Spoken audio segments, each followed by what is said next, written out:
Hello, everyone. Welcome. I want to thank you for joining us for this evening's webinar. My name is Yesenia Regalado, and I'm a network builder here at Impact Silver Spring. We're honored and delighted to have with us activist, author, and director of Solidarity is at the Building Moving Project, Deepa Iyer, who will be talking about the social change ecosystem framework she developed, featuring in her new book, Social Change Now, A Guide for Reflection and Connection. We'll then invite Tiffany Kelly and Tylen Singleton to join us for a more in-depth conversation about the social change and equity ecosystem here in Montgomery County. But before I formally introduce Deepa, I want to say a little bit about our organization, Impact Silver Spring. Impact is a local nonprofit based here in Silver Spring, Maryland. Our mission is to advance racial equity, justice, and liberation by working for change in individuals, communities, organizations, and systems. We do this in many ways, like helping spark community-led collaborative actions, promoting worker co-ops and microenterprise, and by hosting spaces of reflection and learning like this one. We make all of our programming as accessible as possible. It's typically free. We take our work out into the communities, but we are in the midst of our spring fundraising campaign, and we hope you'll consider supporting our deep relational work in the community and in free public events like this one. So if you're able and haven't given already, please visit the link that we're dropping in the chat and contribute whatever you can to support the much needed critical work that Impact is doing. So once again, welcome. We're delighted that you've joined us for How Can You Show Up for Social Change? We believe tonight's topic is really important and one that speaks to what's effectively bringing about the kind of change we want to see in our county. Here's an excerpt from Deepa's book, Social Change Now, that sums up the context and the struggle that we're facing. We are living in a period of overlapping social, economic, and environmental crisis, accompanied by failures in public systems and institutions. It's not surprising then that we attempt to engage in social change efforts. Many of us feel like we are on a seesaw, swinging from outrage to overwhelm. For those who are just beginning in their social change journeys to those who are weary and disillusioned, how can we effectively anchor our commitments to equity, solidarity, and justice? And this really is one of the essential questions that we will be exploring tonight. At Impact, we've spent the past 2 decades also in pursuit of this answer. It's at the core of our values. We believe that everyone has something to offer. We believe that everyone has something they need and that all kinds of knowledge and wisdom are valuable. We focus on strengths and opportunities and actively bring forward everyone's gifts and talents. We support communities by connecting, developing relationships, and listening with the goal of building sustainable, mutually supportive networks. That's why Deepa's framework resonates with us so deeply at Impact. We believe it's going to take all of our gifts, talents, and skills to do the work of dismantling oppressive ideas and practices together to bring more justice in the world. Whether it's within your faith community, a group community, a nonprofit, your workplace, or just within your own family and relationships. So now I'm delighted to introduce our guest speaker, Deepa Iyer. Deepa has over 2 decades of experience supporting social movements. She has played many roles: a weaver, frontline responder, storyteller, and guide. Her political and community homes include Asian American, South Asian, Muslim, and Arab ecosystems, where she spent 15 years in policy advocacy and coalition building in the wake of September 11 attacks, and then ensuing backlash.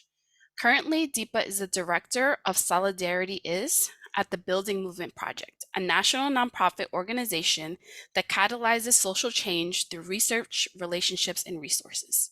In addition to her most recent book, Social Change Now, A Guide for Reflection and Connection, Deepa is also the author of We Too Sing America, South Asian, Arab, Muslim, and Sikh Immigrants Shape Our Multiracial Future. And Deepa, before I bring you up, I just want to remind everyone that you will be presenting for about 30 minutes. And during this time, we really encourage you to, our audience members, to submit your questions into the Q&A. So we do have the chat open, but specific questions you can ask throughout in the Q&A icon at the bottom of your screen. We'll have some Q&A with Deepa, and then again some conversation with our panelists. We'll try to get as many questions as we can. If you have any tech issues, please submit them through the Q&A function. So without further ado, welcome Deepa Iyer.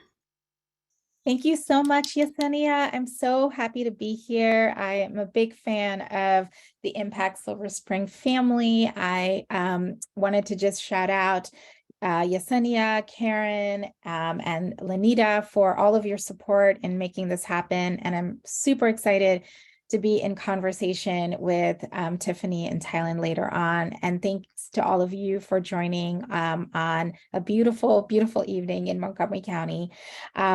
I am a Montgomery County resident myself, and I am also someone who has a child in Montgomery County Public Schools. So Impact Silver Spring is an important organization in my own community, and I hope that folks will take a moment to support the organization however you can.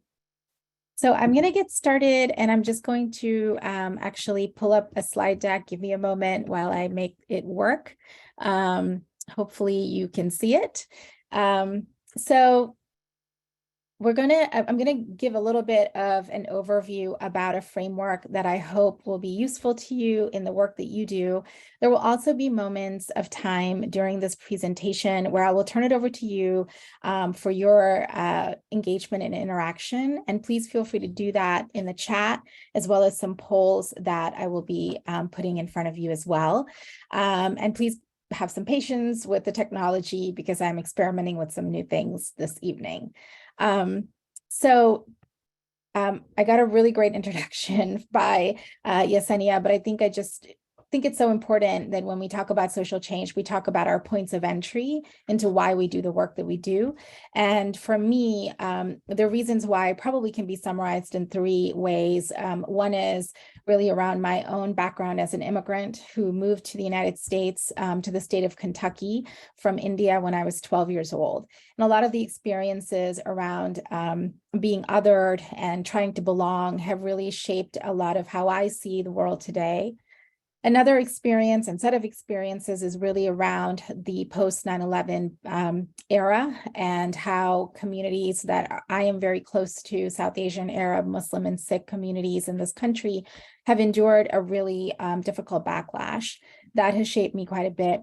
And then thirdly, it's really been mentors and guides. And one of those is Jane Park, the former director of Impact Silver Spring, who's been a role model for me for decades. And so all of this has shaped who I am and how I come into this work.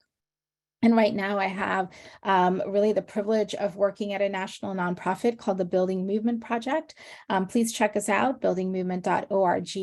We catalyze social change, and we do that in three ways: through research about the nonprofit sector, through cultivating relationships, and through the production of resources and tools.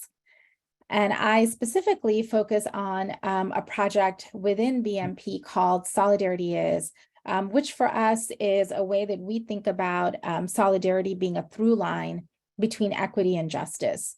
More information is at solidarityis.org, but we run trainings on solidarity practice. We amplify solidarity stories, and we bring movement leaders together as well.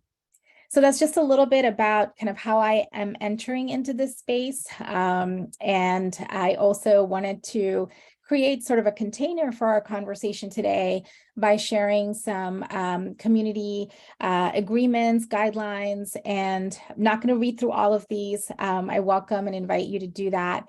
But the one that I wanted to pull up and talk about really quickly is the one that's highlighted in green, which says, we will ask what if and make space for abundance while recognizing that the systems we're part of will not change overnight.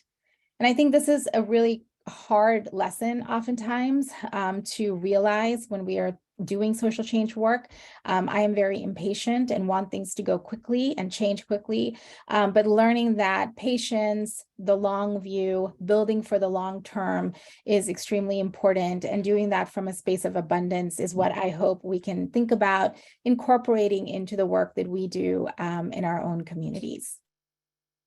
So with that, I actually have a poll that I wanted to run. And what we're going to do right now is, this is a question: why do you engage in social change? So I hope that if you are able to find us, I'm going to just, oops, I'm going to stop the share for a minute. In the chat, there is a link that says, why do you engage in social change? And if you can follow me there, you will see an opportunity for you to actually write down in a little space, short answer. So it could be a phrase, it could be a person, it could be a moment.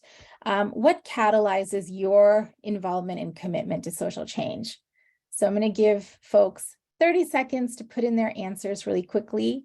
And if you can't find the poll, let us know in the chat. We'll try to guide you as well.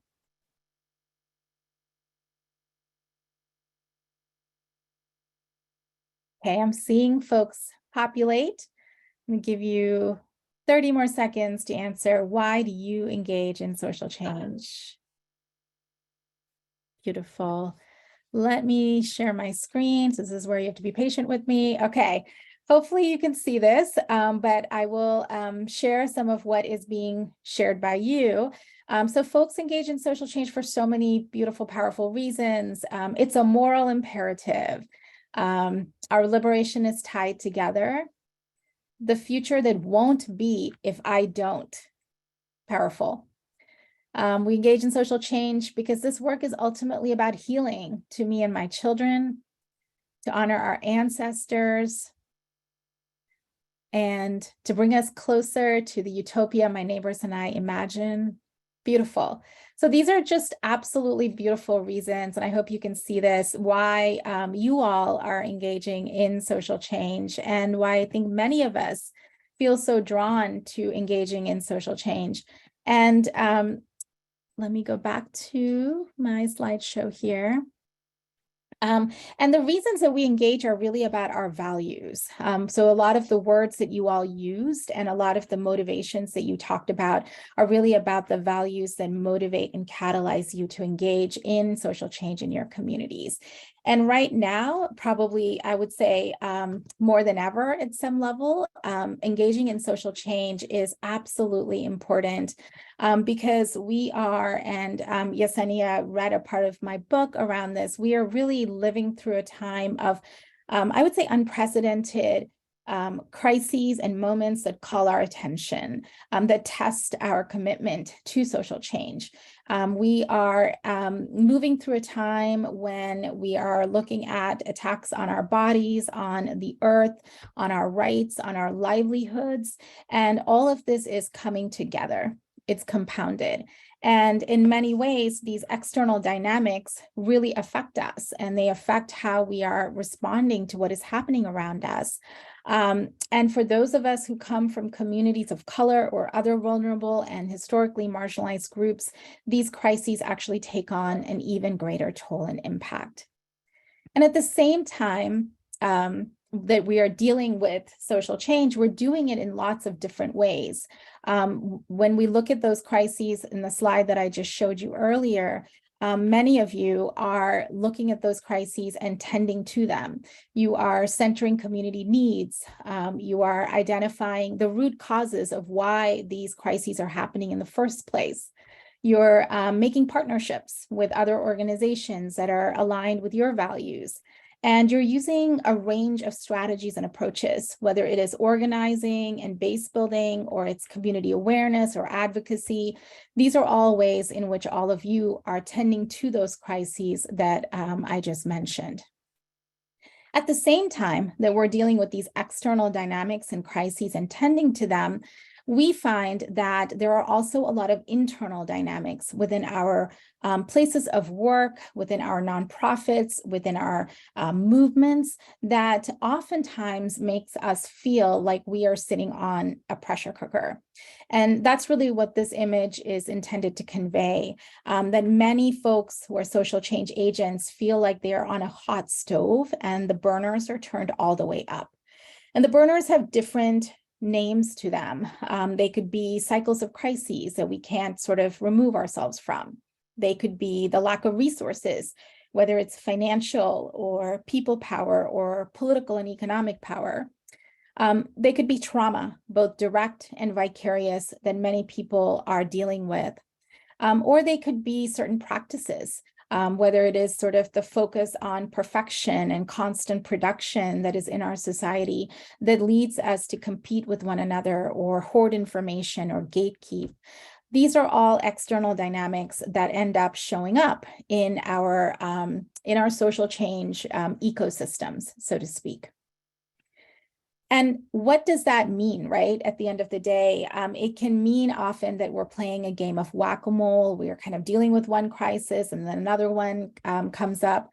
In other cases, we just don't feel like we're hitting the nail on the head. We're not being effective. In some cases, we feel like we are a wilting plant, right? Exhausted, burned out, fatigued, tired to the bone. And in other cases, these moments can also perk us up and make us want to actually do more when it comes to social change. And we're seeing this at the Building Movement Project across the board, that there are certain opportunities in this moment and there are certain threats in this moment. And there are ways in which we can kind of capitalize on these opportunities by trusting one another more deeply, by renewing our commitments, by thinking about how to sustain our well-being. And then there are also threats in this moment that we end up working in issue silos, like we're working in this area on this topic, or we emphasize crisis over capacity building because there are so many crises, or oftentimes we just don't feel like we're in a space to innovate or experiment. So given these internal and external dynamics, just wanted to take, again, 30 seconds to ask you, how would you describe in a couple of phrases the impact of these external and internal dynamics on your commitment to social change? So whether it's that image of the pressure cooker and those internal dynamics, or whether it is the image of all of the external crises that we are dealing with, I'd love to hear from folks a couple of phrases, and we're not going to go to the poll. We're just going to do it right here in the chat. A couple of phrases that are coming up for you as you think about these internal and external shifts.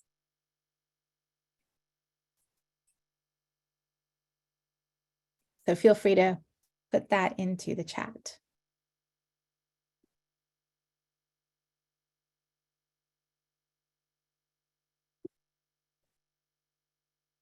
Yeah, I'm seeing here sort of a mix, right?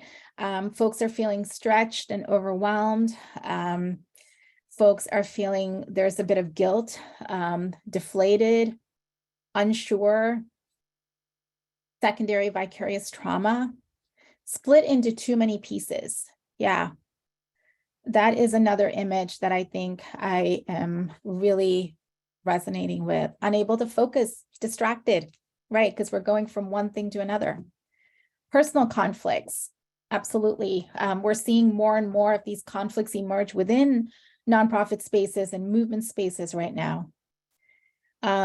There is an opportunity, as someone says, there's the need and the will, absolutely. Since the uprisings and the pandemic, more and more people and sectors and institutions are really focused on, we have to do something, right, in this moment. That opportunity is present. But then there's also the sense of feeling like there aren't enough resources. We don't know where to prioritize. There's too much.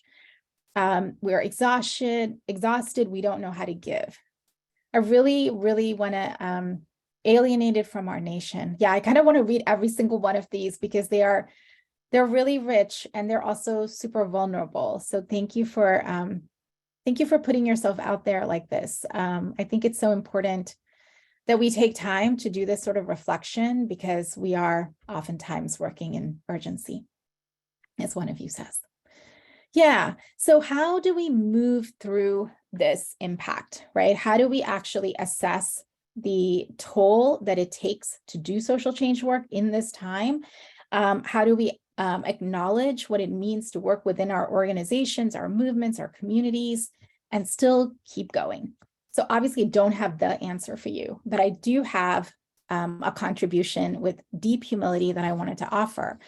And it might be helpful in managing some of the ways in which we are tending to social change right now.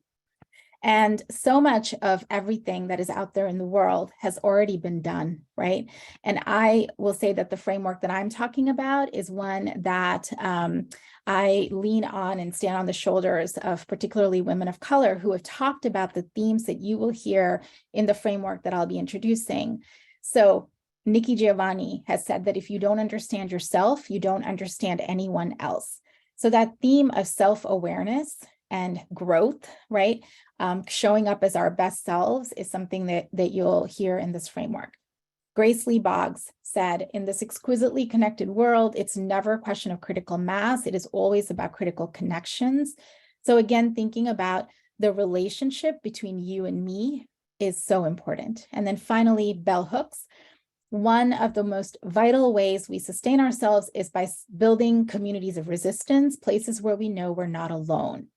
So in a way, this trajectory is the I to the we to the us. And some of those themes will appear in this framework called the Social Change Ecosystem Framework that I developed back in 2017. And if I actually cast my memory back, I think that Impact Silver Spring was one of the first places that I actually tried this framework out and trained folks at the staff level on this framework. And over the last 3 years, this framework has kind of gone through a lot of iterations because it's actually been practiced and used. And the framework has 3 components to it, and it's deceptively simple, but if you take a deeper dive, I think that you might have some surprising insights. So the first part of the framework are our values, which are in the middle circle. So these could be your individual values or your shared values as an organization. The second part of the framework is to think about the roles that we play when we engage in social change, and I'll go through these in a bit. And then finally, the third part of this framework is that it is about seeing ourselves as an interconnected, interdependent ecosystem, that we cannot do this work alone and that we need each other to do this work well. So I'm going to go through a couple of outcomes that you might be able to get out of using the framework, and then I'll explain the different components. And if there are questions, please feel free to put them into the chat as well.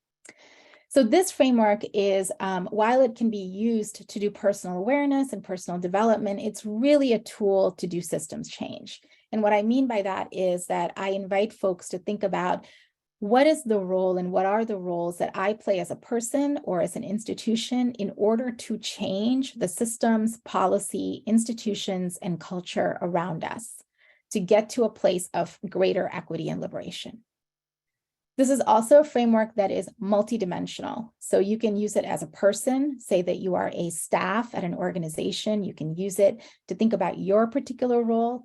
You can use it as an organization to think about what is my organization's role in the broader Montgomery County ecosystem. Or if you're part of a coalition or network or a movement, you can utilize this framework to say, who are the other players in our climate justice movement in Montgomery County, and how can we work together better? So it's multidimensional. It's also a framework that is not hierarchical in like the traditional Western sense, although I do think that sometimes leadership needs to be hierarchical for decision-making to happen. This framework invites us to think about how we can move beyond our title, our job title. It's also a skills and strengths-based framework, as I will go into when I talk about the different roles. And finally, it emphasizes sustainability and well-being. So if you were to work with this framework, one of the first questions and prompts that you would think about is, what is the toll? The physical, the emotional, psychological toll, the spiritual toll that this work is taking on me. And if you are feeling like It is way more than you can handle, right? It's an opportunity to think about shifting your role, to not leave the ecosystem entirely, but to think about shifting it. All right. So very quickly on some of the components, values, I think it's, again, another deceptively simple word, but oftentimes I think we don't have the time because we're in that pressure cooker to really think about how our programs and our activities are aligned with our values. So this is a time and opportunity to think about how do we deal with values clashes? How do we deal with generative tension and conflict when there's a conflict in values? Or when we use words like liberation and freedom, what do they actually mean to our community members? Do they understand those words, or are they just jargon? So to really get us to think about defining the characteristics of what it will feel like when these values are real. And then the roles. So I'm going to move through and give you some characteristics of these roles. But if you want a deeper dive, I recommend the workbook. I'll also put a link into the chat later that you can look at for a shorter abridged version if you're interested in moving through this. So again, when you hear these, obviously reflect on yourself, but also an institution or ecosystem you're part of. Okay, and Lanita, I just wanted to let you know that if you are sending me a time information in the chat, I probably can't see it, so you should just interrupt me when it's time for me to close up. Okay, weavers. So weavers are those of us who connect the dots. We see the through lines between different issues. We can make those connections. We know that what's happening in DC is connected to what's happening in Montgomery County, right? We see the through lines and the connections. Experimenters are those of us who innovate and invent. So we don't really want to deal with the status quo. We want to take risks and we'll course correct as needed. We saw a lot of experimentation during the pandemic where organizations could no longer do sort of the knock on doors organizing and had to think about digital ways and language appropriate ways to reach community members. Frontline responders, I think we all know what that is. These are the folks and organizations that are on the ground when a crisis occurs. They know whom to call, they know how to marshal resources, and they know how to organize people to respond. Visionaries. Visionaries are those of us who see the North Star. We know where we're going, we know why we're going there, and we can inspire others to follow that route, even when we feel hopeless and deflated. Now, visionaries, and you'll notice this with many of the roles in this framework, cannot do that work without builders. Builders are the people who are creating the scaffolding between the reality of our situation and our North Star. So they're the ones who are putting together the programs, they're running the events, they are supervising the people, they're organizing the resources, all in service of a collective vision. Caregivers and healers are similar and different. They both, of course, are concerned about creating a community of care, but caregivers are focused on the people right in front of them. This could be their clients, their constituents, their organizational team members, and they're focused on sustaining those individuals with care, joy, and connection. Whereas healers are looking sort of at a higher level. They're looking at the way in which trauma winds itself through generations over time. And they are practicing different modalities of healing, from somatic healing to restorative justice. Disruptors are getting into good trouble, like Representative John Lewis asked us to do. Disruptors are the ones who are often taking the actions that will shake up the status quo, that often make others uncomfortable, but they're doing this in order to build power. Storytellers are the ones who are sharing our community stories, our experiences through lots of different modalities, especially in a time when our stories and our histories are being banned and being prohibited in different ways. And finally, guides. Guides are the individuals who have played one of the roles on the map well and are able to use their discernment and wisdom to teach others. And an example of this is that I oftentimes throughout my social change journey have played the role of the frontline responder. And what I realized about 6 to 8 years ago is that it was really taking a toll on me. And yet I didn't want to leave my ecosystem, right? I really care about these issues.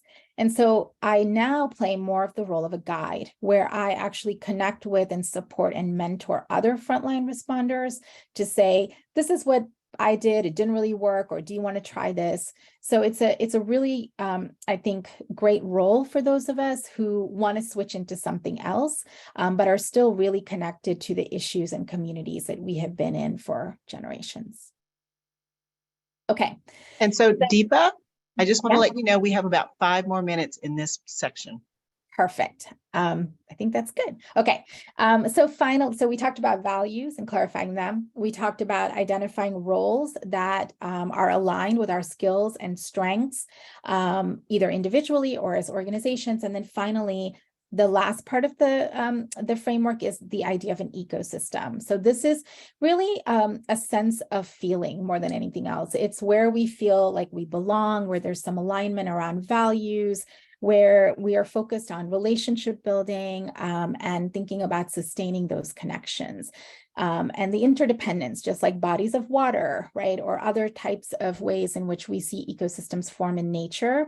How does that reflect our social change ecosystems?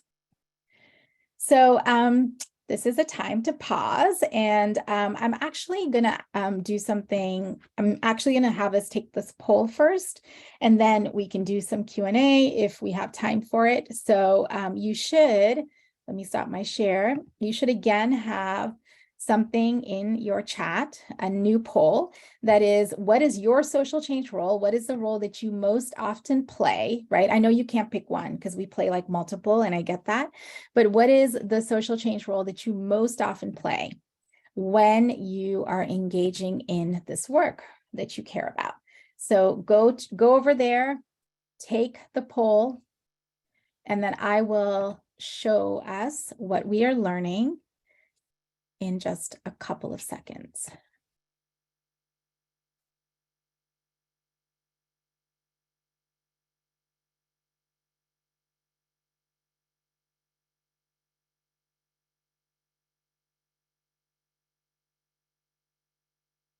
Okay, I'm gonna share my screen in just a minute, but please go over there and take your response, find the role that is speaking to you. Folks are still answering, so I want to give them a second. But Yesenia, you could absolutely come back on screen and we could even talk about this as a starting point to the Q&A. Sure. Thank you, everyone. Yeah, so what I am seeing is,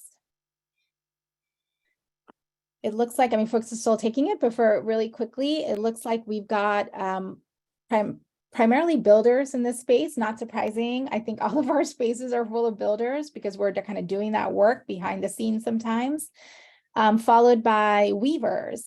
Again, not surprising, weavers are the ones who synthesize and see the through lines and the connections, followed by visionaries. And I love seeing that because I think that role of a visionary is often one where people say they feel like a sense of imposter syndrome, right? Like I can't be a visionary, but I think every single one of us is capable of and is absolutely equipped to vision.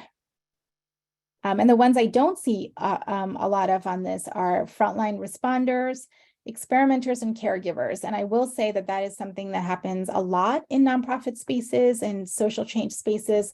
Experimentation seems to be something that we feel like we don't have space to do. And I think one of the ways in which we can actually do our work better is to engage in taking some risks. So I'll pause there, and Yesenia, I will stop my share and turn it over to you for any Q&A. All right, thank you. So thank you so much for the presentation. I do want to give just a moment.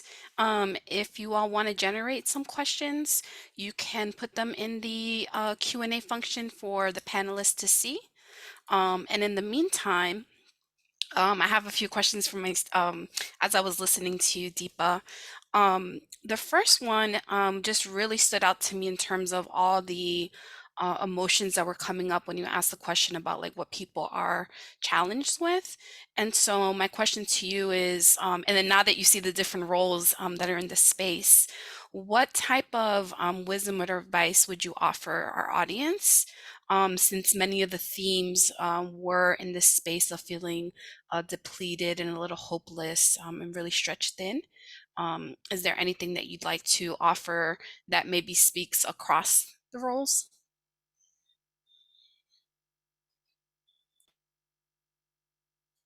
And you're on mute, Deepa. You'd think I'd know this by now. Okay, I was saying that it's not surprising at all to see that folks are feeling that range of emotion and response. We hear it often when we talk to movement leaders and people working in nonprofits.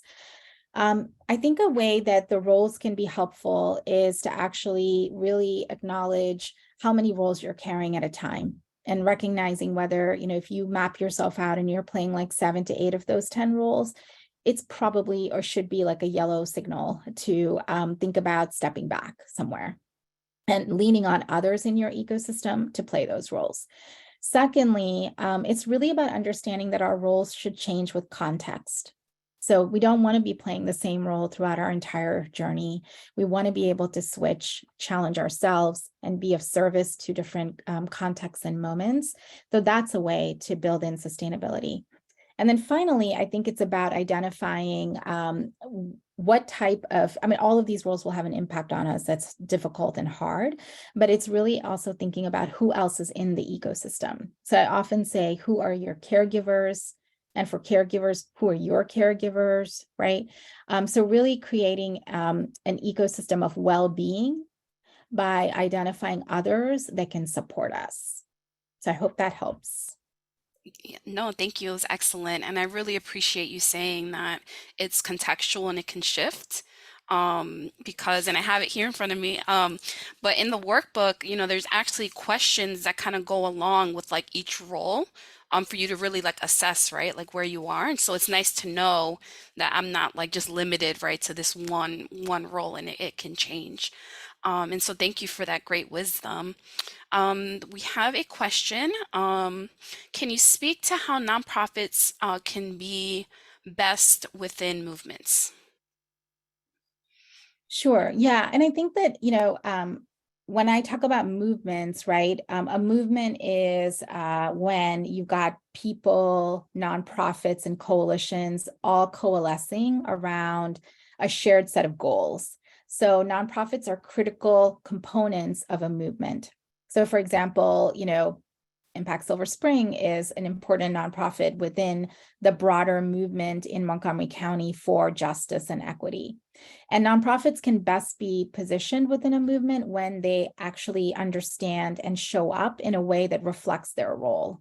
So when we chart and map movements, we often find that nonprofits are playing the same roles, all of them. Like they're all builders, right? Or they're all weavers. But what gives us a really diverse and robust ecosystem or movement is when nonprofits are showing up differently. So there could be nonprofits that are storytellers, that are sharing our story of our movement to the general public. There are nonprofits who are going to be disruptors. They're going to do that work of making other people feel uncomfortable, right? So really recognizing how we can play these diverse roles within a movement can make the movement even more effective and robust. Thank you. Let's see. We have a question. Do you see a need for more people to play a particular set of roles in social change work? Oh, that's interesting. That's a really interesting question. I think that, I do feel like some of the roles that are often missing in our spaces is one, the role of the healer.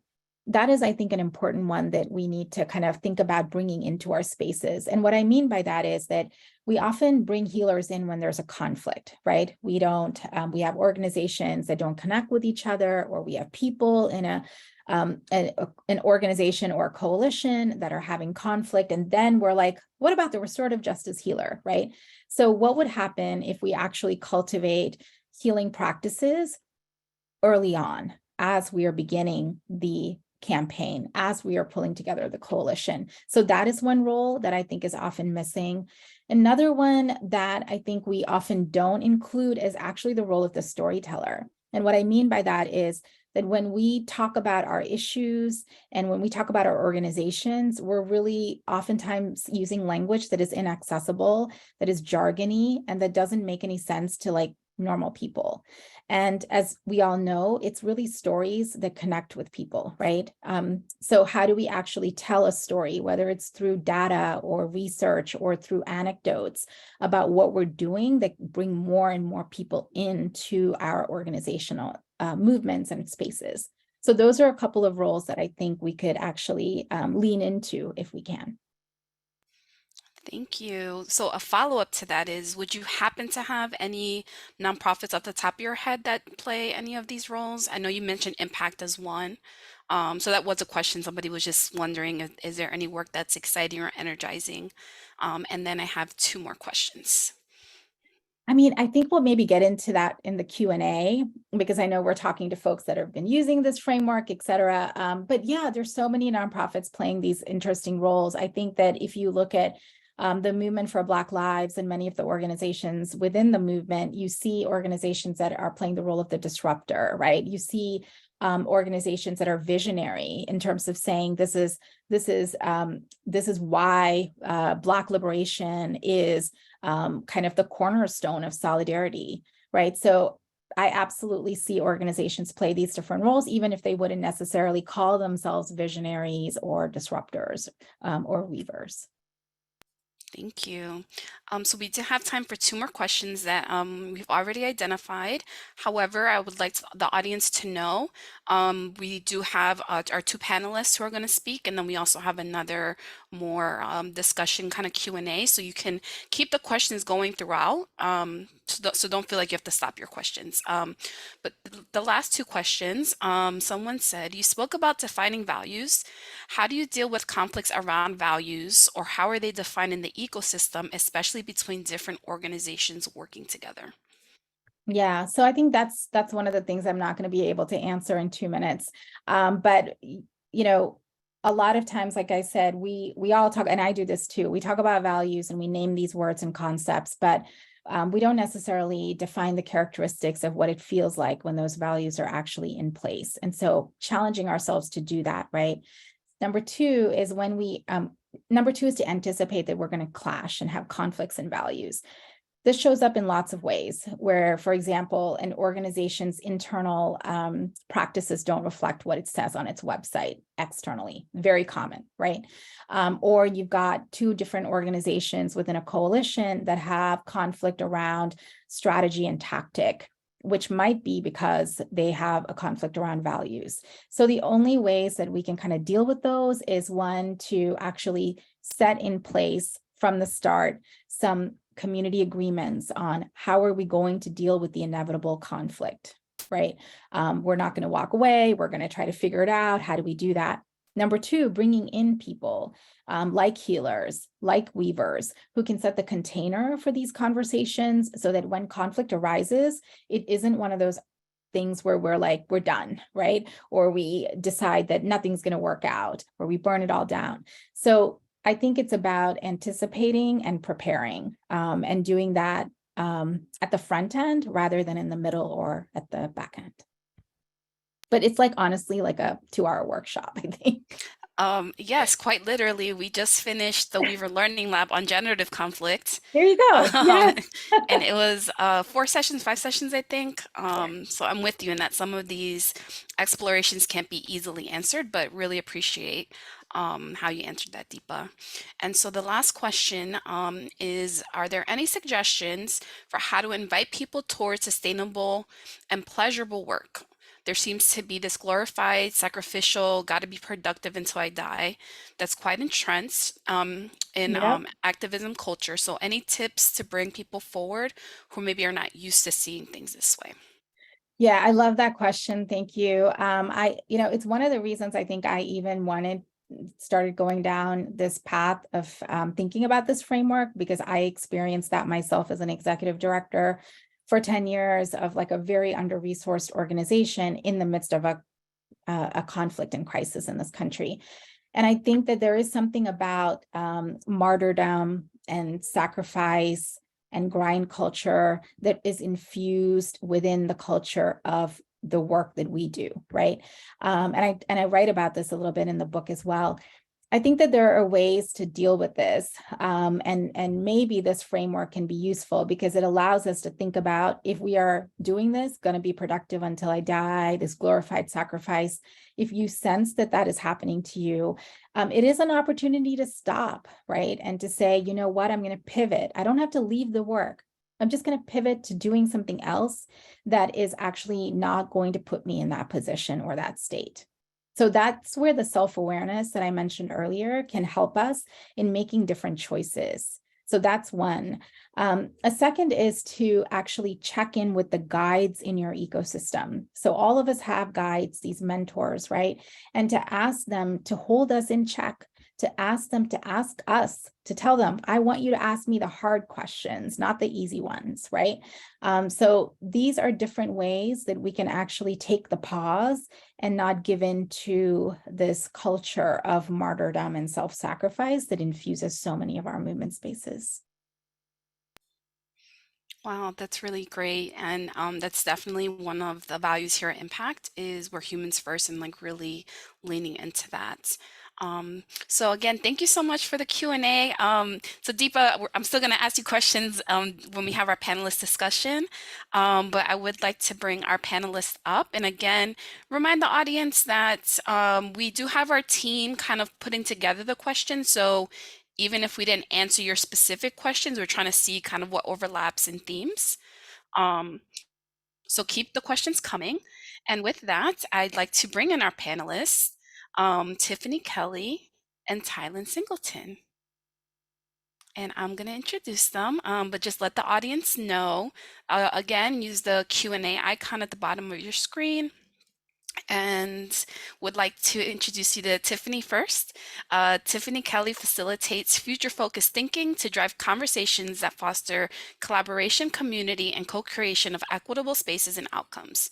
She has an unparalleled experience incorporating perspectives of multiple communities and knowledge of how inequitable policies, procedures, and practices impact underserved and underrepresented communities. She has facilitated learning on race, poverty, class, and restorative practices to achieve equitable outcomes for everyone.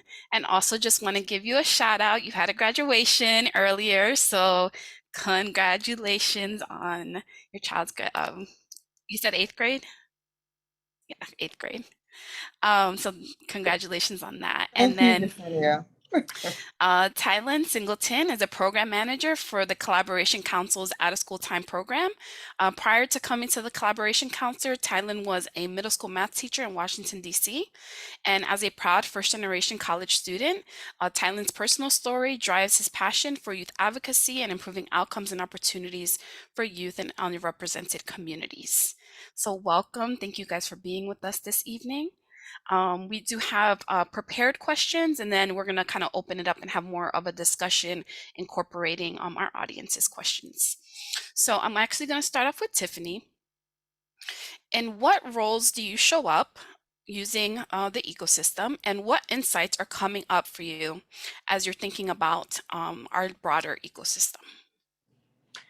Wow. First of all, I just want to say thank you so much for having me. You know, we don't get a lot of time to really think about what we do, how we do it, and what really moves us. So I was really excited to look over this framework. And it is something that I kind of do talk to organizations about as well.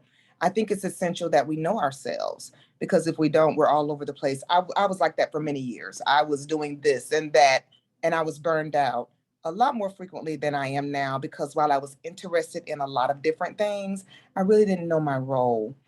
And a lot of my work, a lot of what I talk about and what I teach has come from being a frontline responder. I'm going to say AKA case management, right? And I have over 20 years of experience doing that. However, it doesn't motivate me.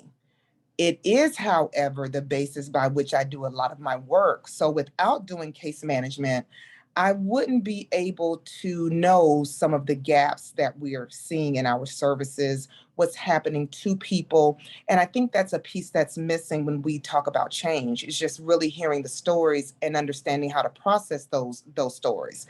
I myself, as you mentioned, Deepa, the lens by which I do this work is being a descendant of generational poverty, having received every form of government assistance, being a social service provider working for Section 8 and public housing, but also being transformative when I began working in the family self-sufficiency program, where I learned where the right benefit programs with the right inputs and the right services, how the people needed them, really affected the most change. So that in turn made me a bit of a visionary, right?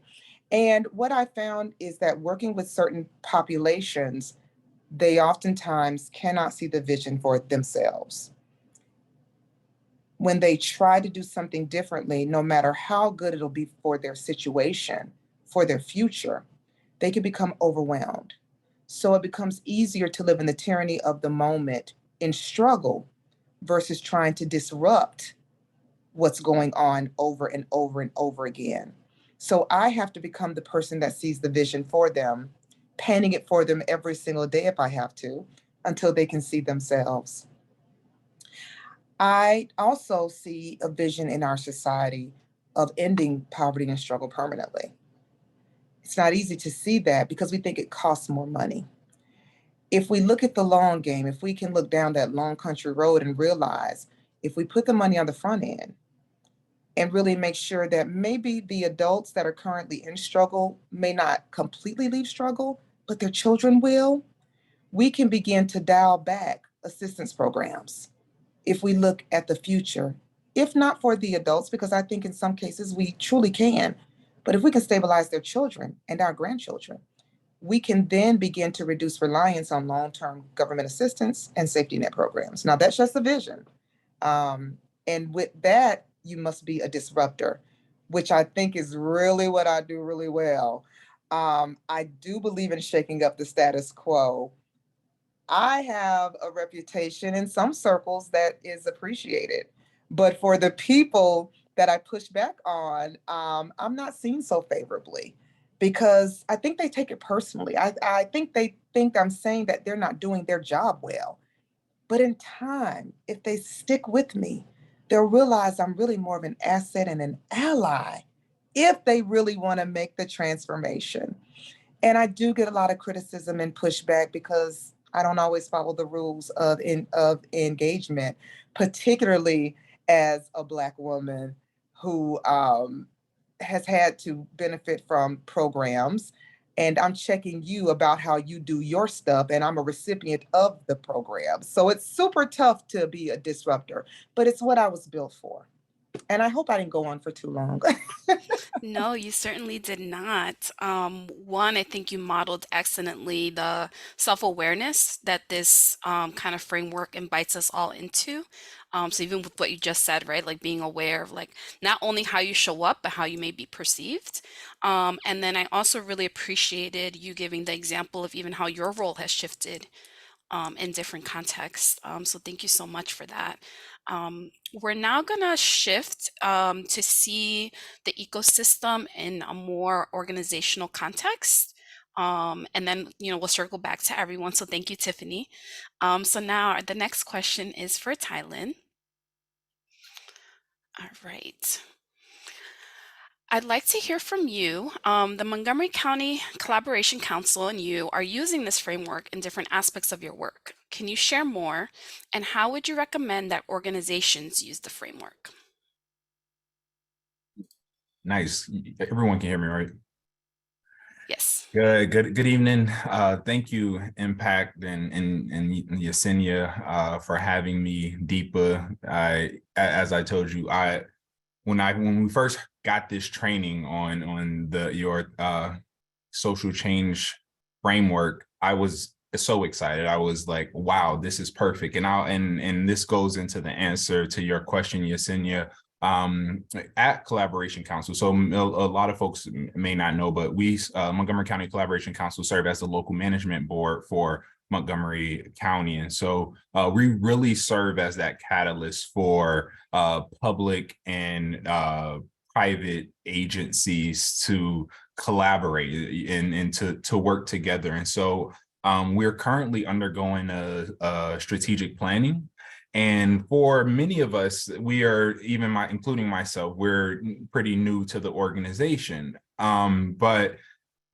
So like the strategic planning for a lot of us, when we have the board and, everyone there with the staff, it's very comprehensive, like very big picture.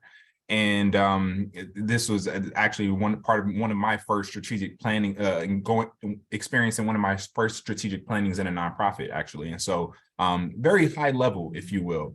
And so when we got this training from Deepa, everyone was like just in awe, because we felt like this framework was able to put words to the strategic planning process that we're going to. And part of that is because through the strategic planning, and kind of like what you have to do in taking this workbook or reading the workbook, filling it out sort of thing, is really being able to identify yourself in like what you bring, your role, and what you bring to your organization. And so for us, and when I say us, Collaboration Council, we were posed two questions. One question was like, what do you think community see you as? And then the next question was, what role do you think you play individually in your organization? And for those, when we got those results, kind of like how we did today, it was completely different. It was like what we as a staff thought communities should see and what should see us as. Within our organization, there weren't many of us. So I think one of them were like one of the roles was like weaving, or like storytellers. And then we're like, but we only have like one storyteller or like one weaver sort of thing. And so it really allowed us to take a moment and like critically in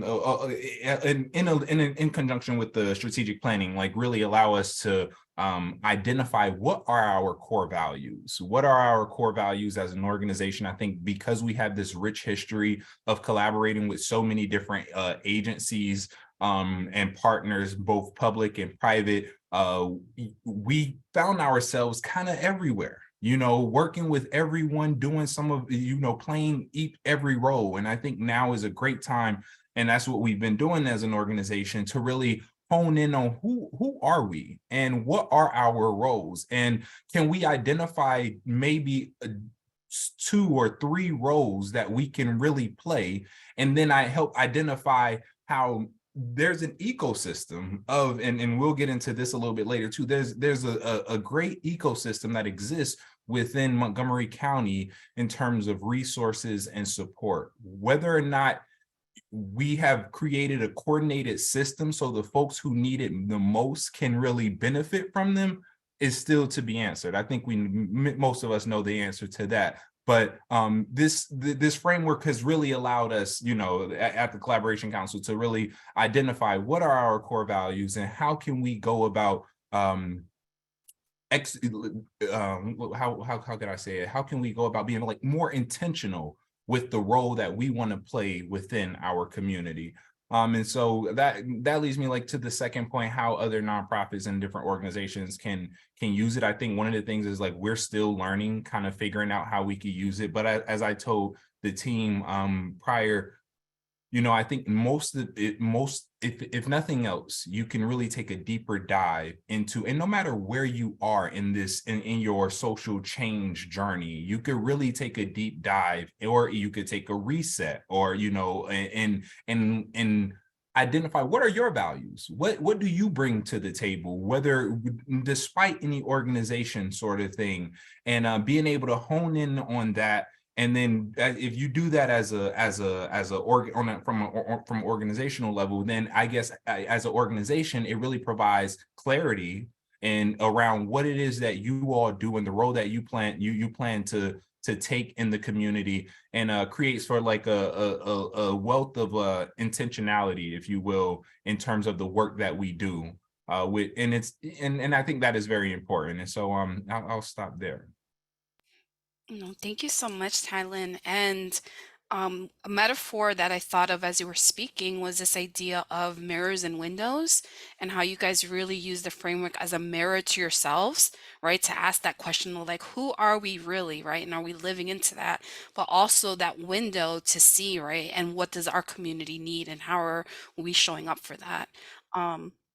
And then I really, really, really appreciated, and this goes back to a question that was asked earlier around, I just heard you mention several times that you guys really just paused, right? You had to take the pause to see how you can get more clarity and be more intentional.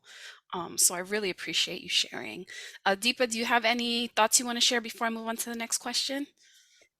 Thanks. I just want to thank both Tiffany and Tylen for actually bringing the framework to life, because that's what you both did in your responses. Tiffany talking about the systems change that can happen when you play these roles, and Tylen really talking about what it means within an organization to utilize this.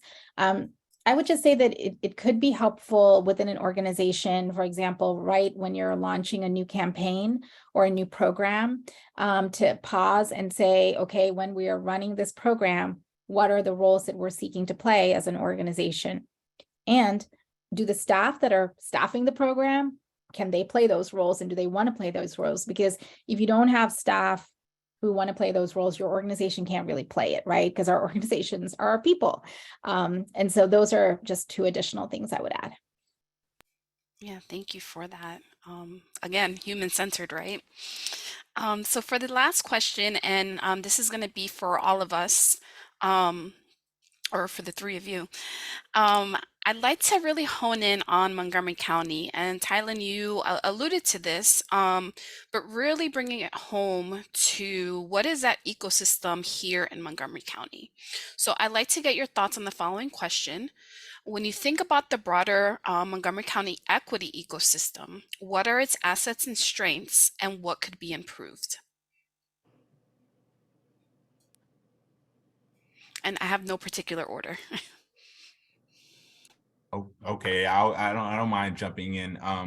Just and I'm fairly new to Montgomery County, and so I've spent the last year, even in my role, really taking a deeper dive. And luckily, I actually just graduated from Leadership Montgomery with Yesenia, and so we've like had an opportunity to really understand the history, a lot of history of Montgomery County, and kind of where we are currently, present day, if you will. And so one of the things I've recognized over the last 13 months being working in Montgomery County is just the wealth of resources. There's a lot of folks and organizations who are doing great work in a lot of different areas. However, we have also noticed that there are pockets of Montgomery County that really you wouldn't be able to tell they live in such a place of vast resources, sort of thing. And so how can we make resources more equitable is a question or something that I certainly think this framework could help us answer if we created this coordinated system, if you will. Thank you. Well, I have a lot to say on this topic. I've been in Montgomery County for 4.5 years, and I moved here not knowing anyone. I did not have a job. I didn't have a connection. I had to rely on social services. I had to rely on some things to get through some trying times. It was a very bad experience for me. It still is, particularly when I am stopping my car when I see people in crisis and I discover how they've been underserved, if served at all, by people in power. I've talked to people who did not have a stove in their apartment for months. We know that's illegal. I have seen people evicted when they should have gotten assistance. It just wasn't sent off. We are falling short in so many different places. And when I bring it to the attention to those in power, they don't believe it. When I ask them how do they know that what I'm saying is not true, they don't have an answer, but they don't believe me. I think we have an opportunity here to really begin to see the transformation we need, but it cannot and should not come from the perspective of people that have never navigated these systems, even if to see if what I'm saying is true or not. They should not be deciding what people need. And if they do discover what they need, they should not be in charge of designing anything that's going to appeal to a middle class perspective. I do see some absolutely phenomenal work. You know, nothing frustrates you more than a child that is clearly destined for success, but they don't see their own potential. Sometimes I feel like that about Montgomery County.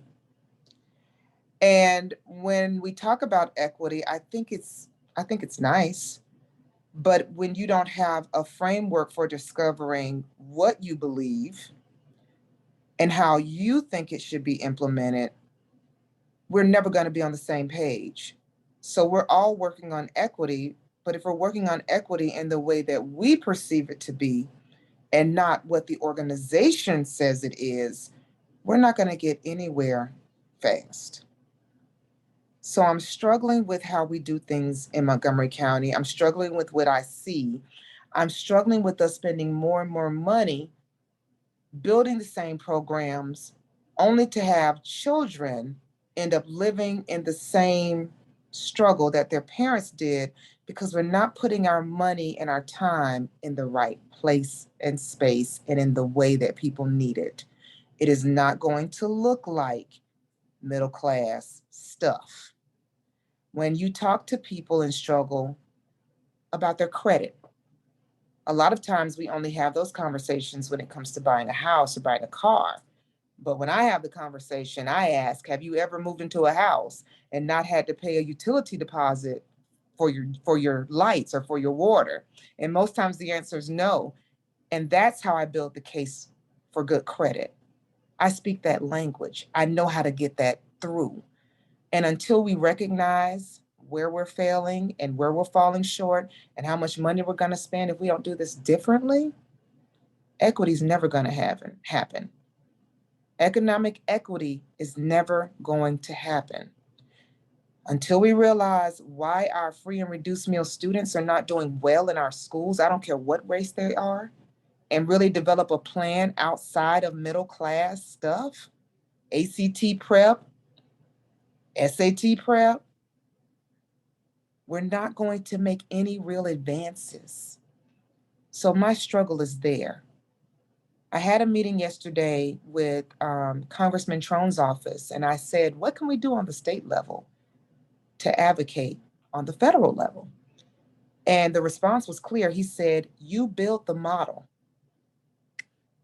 We scale it up. If it's successful locally, it can be successful countywide and statewide. Leadership does not always come from the top down. And that resonated with me. And I think that we should all be looking at leading from the middle. We don't have to wait for them to tell us what to do. We need to own the solutions, hyper-focused, hyper-local, and scale up. And we can all be advocates for that. Thank you so much, Tiffany. And Ty, again, like just as you guys were speaking, I saw the roles come to life. And Tiffany, I really appreciate that metaphor that you said about the potential, right? And how sometimes it could be lost potential if we're not intentional about it. Deepa, you're on the national stage, but you live here, right, in Montgomery County. So would you like to share your thoughts, and then we'll get Q&A from the audience. Yeah, but I wouldn't be able to share them in the way that Tiffany and Tylen have, and you, Yesenia. I can just speak from being like a resident in Montgomery County. I think Montgomery County is a place where the values are very shiny, but the implementation falls short. And it does so for the reasons that have already been shared. I often think that when we're talking about ecosystems of change, and here in Montgomery County, I always notice how there's so much like government and community coordination. You know, a lot of that happens, I feel, more here than maybe that I see in other places. But it makes me, I think some of the questions we need to think about are who's being centered? And I think Tiffany already alluded to this or said this, are the experiences and demands of those who are most directly affected by inequity driving the policy change, driving the answers, driving the institutional and systemic change. That's one big question, I think, for ecosystems who care about equity and liberation. I think a second is the need to really make sure that organizations are able to work in concert with one another. The siloing and, you know, the kind of you stay in your lane business doesn't work at all, because we end up gatekeeping, hoarding, and competing with each other. So what is the role of government and even philanthropy in setting the conditions where we do feel like we're sitting on that pressure cooker? That has to go away. So those are just some questions more than anything else that come up for me when we think about how to strengthen the ecosystems that exist here. Thank you so much. And I want to just echo one thing that was said, specifically through the lens of impact in terms of making sure that we're centering the people who are most closest and most impacted by these issues. But my only thing is, I'd like to add, how do we do that in ways that are not performative? And how we see that. I so appreciate sometimes the intent to bring different voices to the table. But when you bring those voices, what do you do with that? What do you actually do with that information, right? And is it a transactional interaction, or are you really kind of like building the deep relationships in communities that's needed, which Impact does, has been doing for almost 25 years. So that's just my 2 cents about what Montgomery County could be doing better.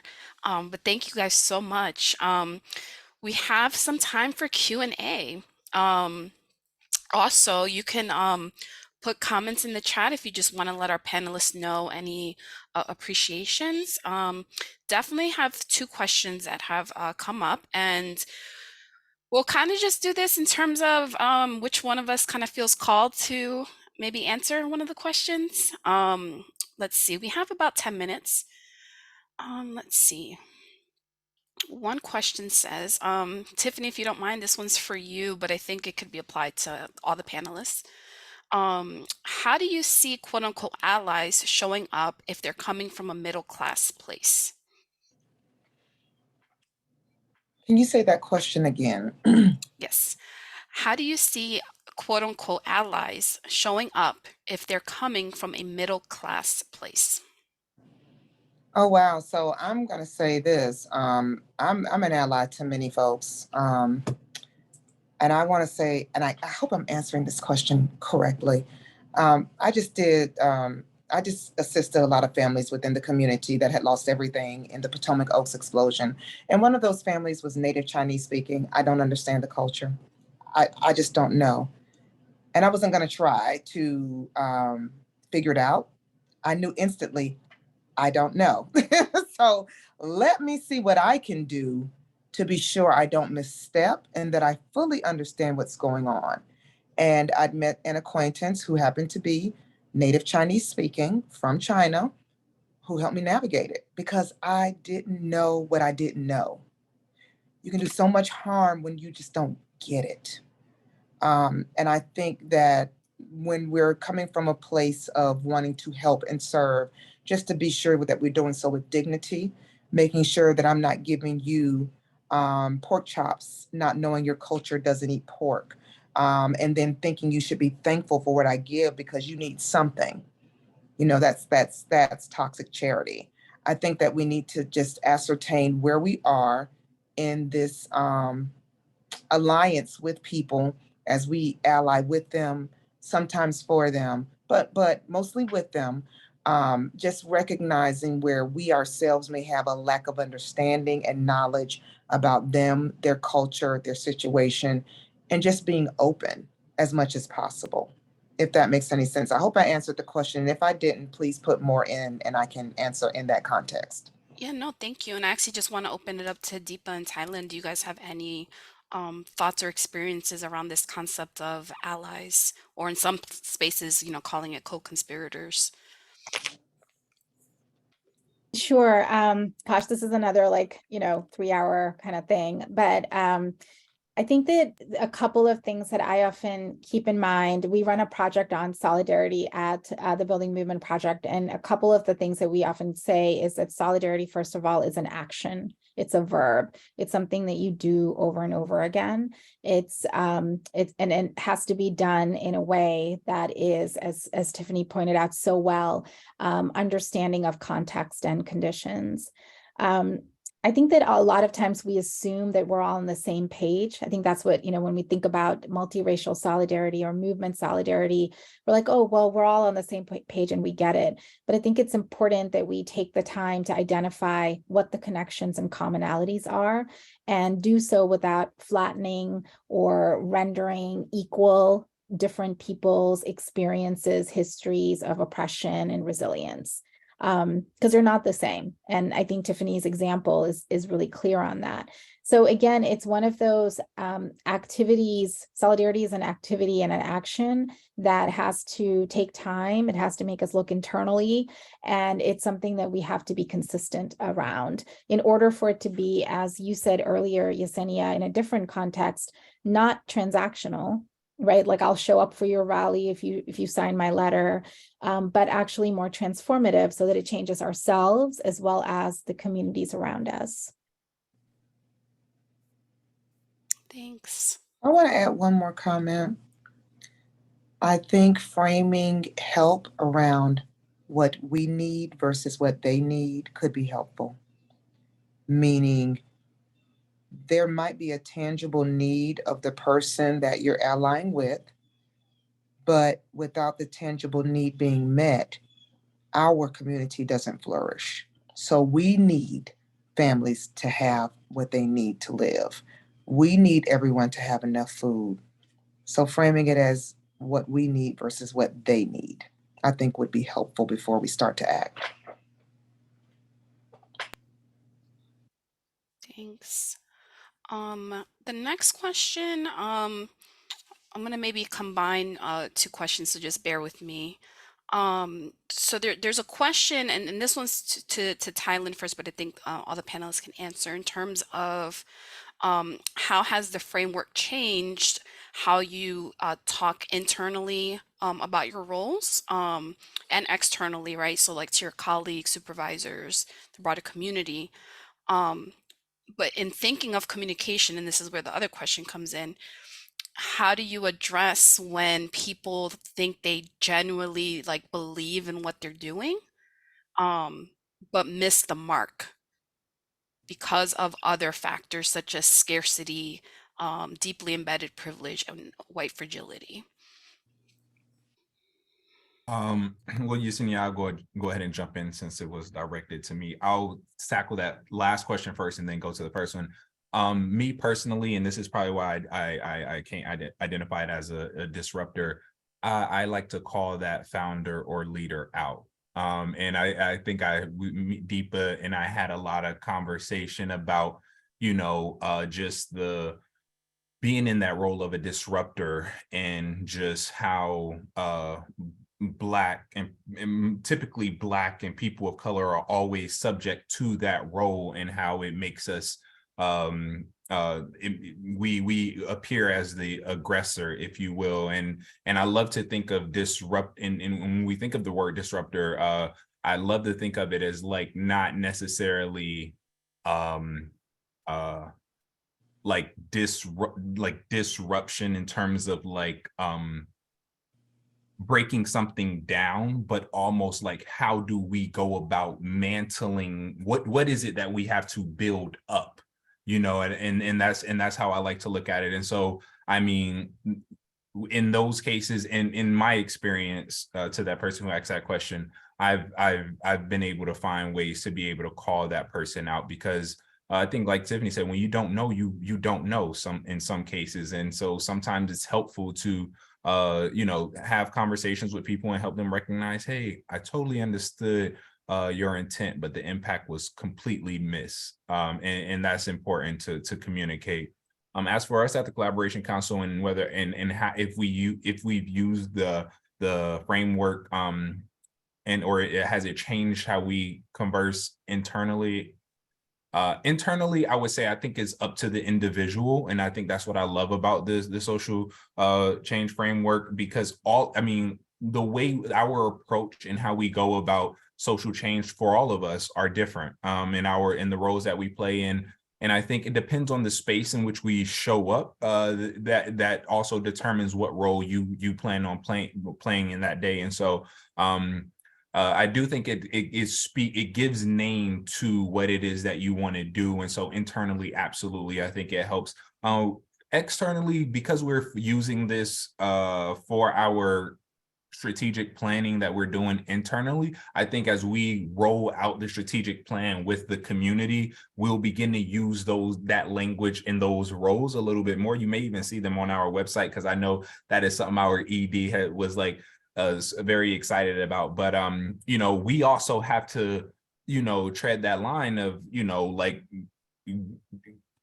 identifying or just trying to be in that one role, right? And like what people want you to be, if you will, like regardless if we want to be catalysts for private and public partnerships sort of thing, the role of a disruptor doesn't seem like it works for us, so like we have to deal with that. But for us, like, while we don't don't identify as a storyteller, one of our critical roles is being able to properly tell the story and the needs of community sort of thing. And so being able to even being able to identify that as a role sort of thing has helped us at Collaboration Council, certainly internally. But I think as we finish and wrap up our strategic planning, it'll help us tell the community exactly what it is that we do and the role that we play in the community, outside of just being catalysts for those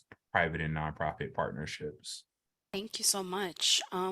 We have maybe 2 or 3 minutes, and so Deepa, Tiffany, do you want to add anything? I think the broad through line here is communication, right? So either communication to stakeholders, or the particular question about communication when maybe the intention is there, but it's falling short.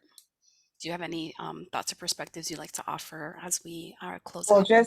just very quickly, when it's very overt, and sometimes it is, my challenge is usually to say, why do you think that's okay for you to say that to me? And it makes them think about it, versus me telling them what they said was wrong. Sometimes that's the approach that I will take.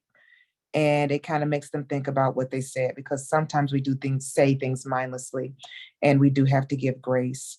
But I will also say that this thing called equity, I think we're trying to approach it like it's a science and clinical, and this is the answer. It's an art. And I say that because what offends me as a woman that is of African descent simply may not offend another, and vice versa. So when you think you've learned every lesson, you probably haven't. So I hope that one doesn't believe that they go through a training and read a book and have experiences with people of other genders and orientations and, ethnic backgrounds, and they know it all. You just won't, and you can't. And we also, as protected classes of people, should not expect people to, because it is so different for all of us. So I just want us to take that away from this conversation, if nothing else. Thank you. Deepa, any final words? I mean, it's just been really eye-opening to be here. I think that what I really appreciate about how you all structure this conversation, Yesenia, is to bring Tiffany and Tylen in and to hear sort of the real life grappling and struggling folks are doing, and utilizing a framework in real life and recognizing how it plays out as individuals, as Tiffany spoke about so eloquently, and also how it plays up in terms of organizations as Tylen's working through it, right, with the organization. So I hope that folks learned both the framework as well as the applications of it. And I hope that it's useful in the amazing and vital work that everyone's doing in Montgomery County. You. Everyone, don't leave so quickly. Have just a few things I want to mention to you, but to wrap this up, just wanted to also acknowledge, we didn't get a chance to ask the questions, but just to give people things to think about in terms of what's the role of youth when we talk about our movements, and then what's the role of funding this type of work, right? The building of the ecosystem, the transformative relationships, right? How can we kind of make headway in that area? Just want to say thank you so much for all the knowledge and experience that you guys shared tonight and the transformational work that you're doing. Thank you for everyone who has been here. We have a few things. So the first is, if you haven't already gotten the book, and it's a workbook, the Social Change Now, A Guide for Reflection and Connection. We'll put that in the chat. We also would like to hear about your feedback from tonight's program. So we do have a really brief evaluation that we're putting in the chat. And this really just helps us make adjustments for future offerings. It also is just, nice for our panelists to kind of see and have that information. So if you can take just a minute or two to fill that out, we'd greatly appreciate it. And lastly, I would want to say again, Impact Silver Spring is committed to this work of racial equity, and economic equity and justice in the county. So if you could please, it's come up a couple times in terms of like funding this work.